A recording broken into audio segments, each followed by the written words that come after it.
escultura de la pared cobró vida y la música empezó a sonar. Ni los faraónes ni sus esclavos construyeron las pirámides. No, los faraones no.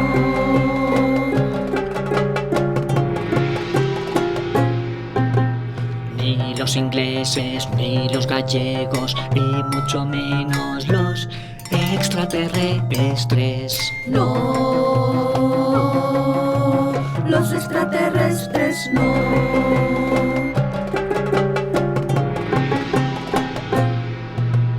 Este misterio de 4000 años volverá locos a los arqueólogos.